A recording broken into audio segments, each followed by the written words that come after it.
Okay, so once you've done some initial research and analysis on your store and you've been able to see how you're currently performing from an SEO standpoint, the next step of the process is to actually start building out your SEO strategy, or what I like to call your organic sales machine. So I like to break down the organic sales machine into 4 key areas or pillars.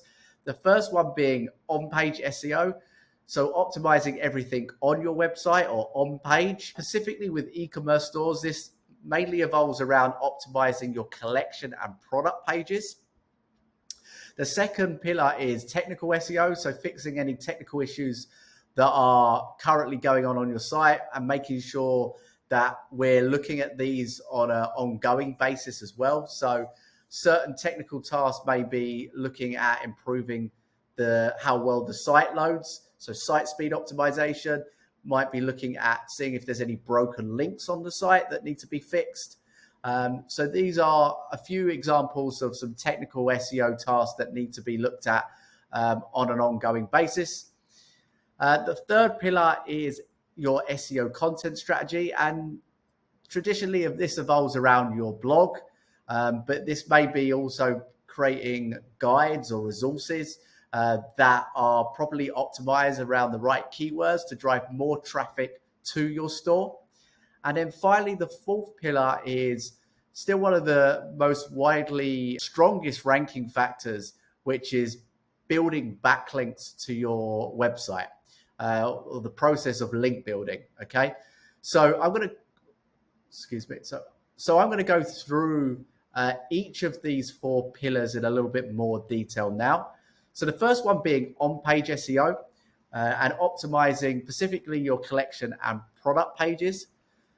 So the first part of this process really is to analyze if you're actually ranking for any keywords for your collection and product pages, and then doing some further research to then start assigning a primary or main keyword for each of your product and collection pages. Okay, so as a rule of thumb, like I said, we focus on optimizing and mapping out one primary keyword to each of your collection and product pages. And then we also use secondary and supporting keywords as well. And then once you've done that initial process, you need to then start writing and mapping out the on-page SEO elements on the page. So looking at optimizing your H1, your headline tag, looking at optimizing your collection and product descriptions, adding in internal links, optimizing your SEO title and meta description. These are all aspects of the page that are going to help you to rank higher up on Google. Now, you might be wondering, well, how do I go about doing this? Well, I've actually created a keyword research and on-page SEO template, which you can follow along and use for your own website. There should be a link around this video for you to access this template. But if you have any questions regarding that, you could actually send me an email at charles@finetuneseo.co, and I'll be happy to help guide you through some of that process as well. Finally, what I would advise doing is having a set priority of pages to focus on first and foremost when you're doing the optimization. Typically with e-commerce stores, you probably find that you've got hundreds, if not thousands of pages. So you need to prioritize which pages you're going to optimize first.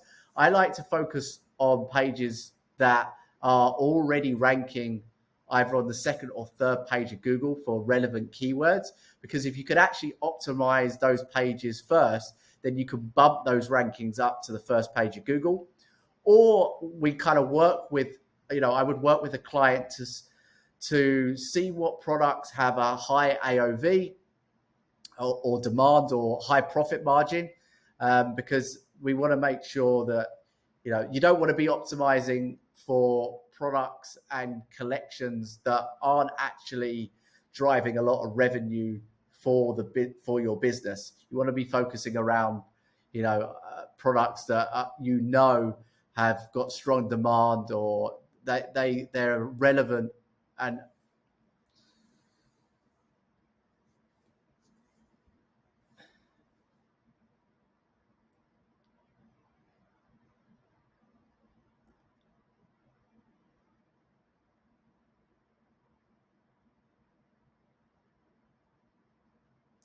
So I'm going to go into each of these pillars now. So the first pillar is on-page SEO, which is, as I mentioned, focusing primarily on optimizing your collection and product pages. And this is where we're going to be going in on a granular level and optimizing each of those pages, analyzing if those pages are actually ranking for any keywords at the moment, doing some initial keyword research, and then mapping relevant keywords to each of those pages. As a rule of thumb, I like to focus on ranking one main primary keyword and targeting one per page.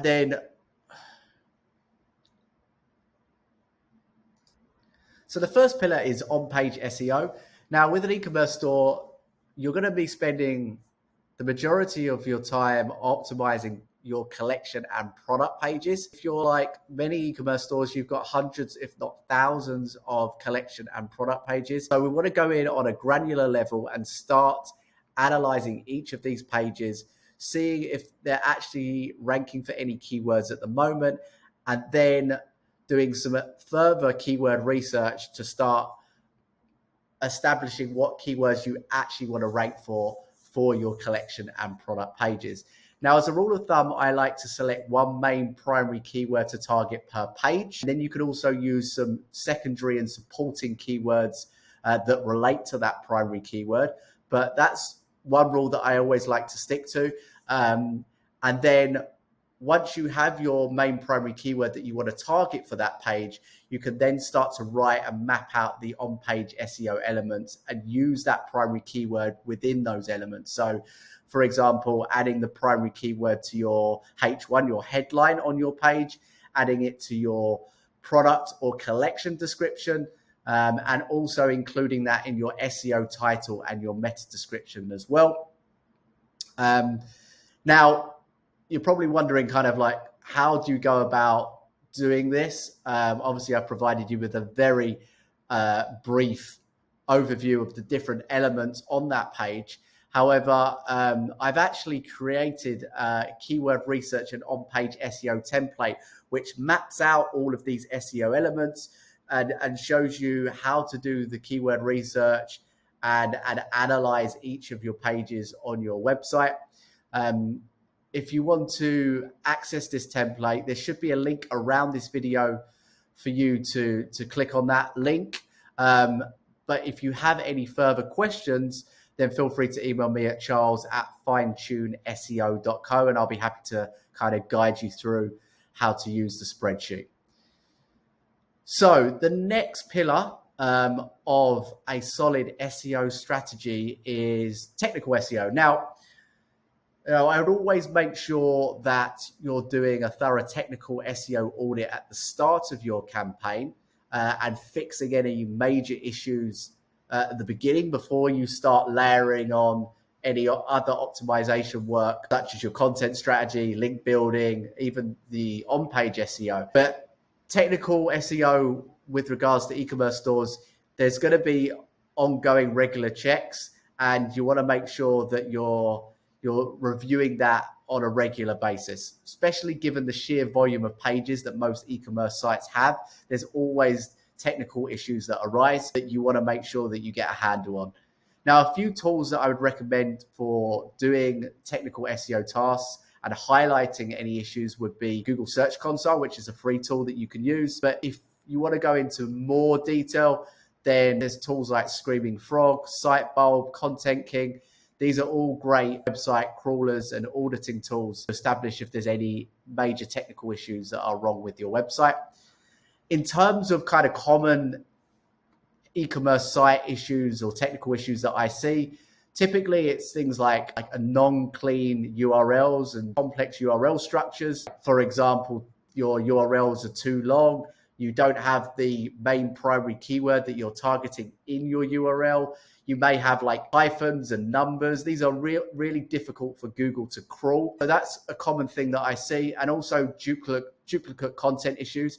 If you have products and collections that are very similar, then often the content on that page is very similar, and you could be seen as duplicate content issues, and that arises various different issues moving forward. So that's something that you need to look at getting addressed.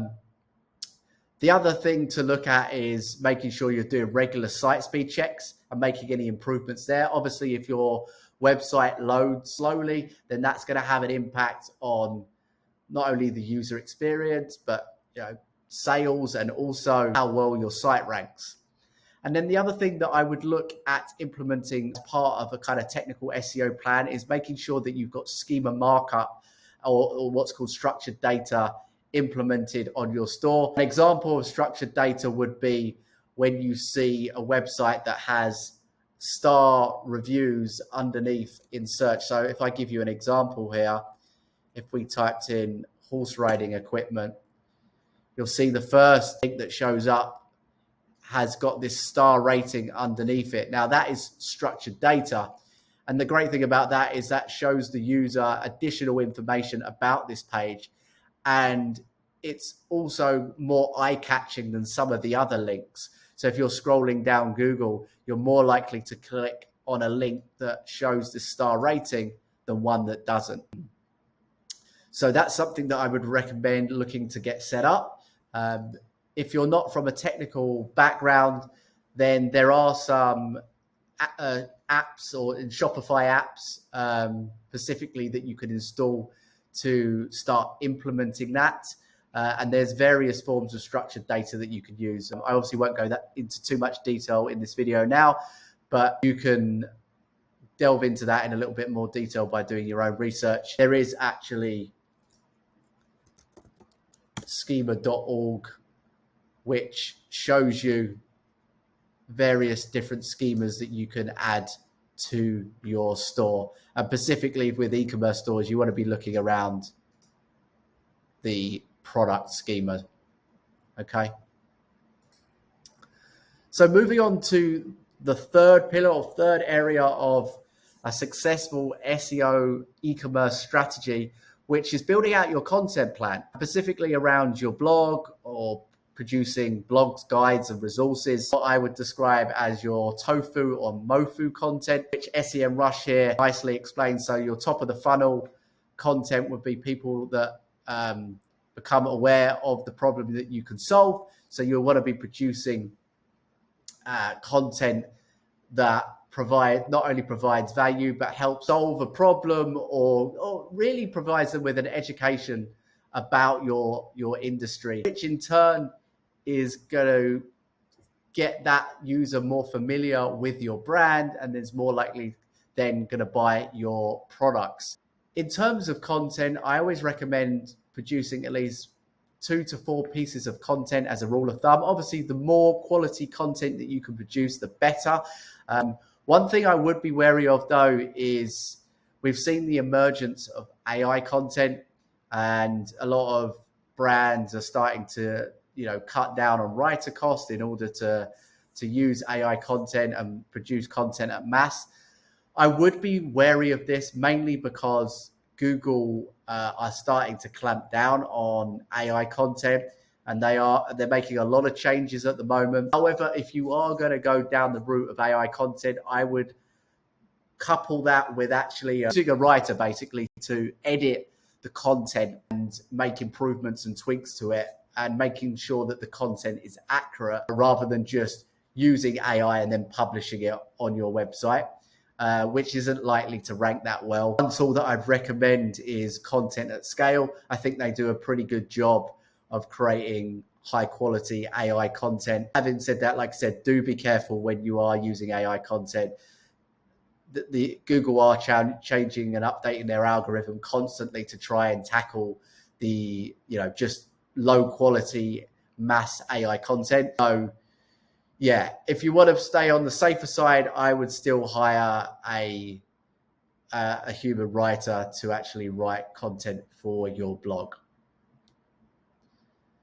Some additional blog benefits here. So it provides us with a internal linking opportunity. So we can actually, if you're driving traffic to your blogs, you can then create links within your blogs to your collection and product pages. And in turn, that actually helps those collection product pages rank higher up in Google. So it's a great opportunity to to pass authority through to those collection and product pages and get those ranking higher as well. You can repurpose that content on social media. So whether you create smaller written posts from that blog post, or you can convert that written blog post into a video that you can share. So there's many purposes that you can use for that blog. And you also become the go-to authority in your market. I always say, educate first and then sell later. If you're providing a resource online around your niche or topic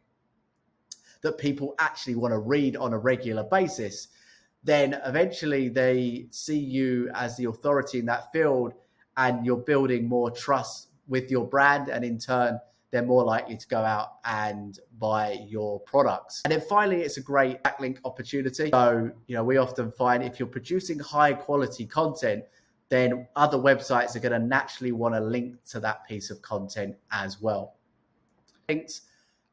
So the final pillar of building out a successful SEO strategy is link building. So link building is basically a tactic that involves getting another website to link to your website. So building a backlink, basically.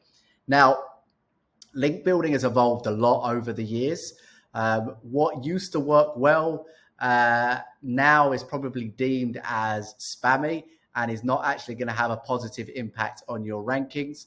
But there are a few simple rules that I like to follow when I'm looking at building out backlinks. The first one is I'll never buy cheap links from overseas vendors, and I recommend that you don't do the same. The reason being is that most of these vendors that try to sell you links are selling them to everyone. And I always say, if anyone can get that link, then it's typically of low value. Okay. So they've got this huge database of publishers that they work with. And most of them are usually from low quality websites as well. So I would avoid buying any cheap links. The saying goes, if it's too good to be true, it probably is.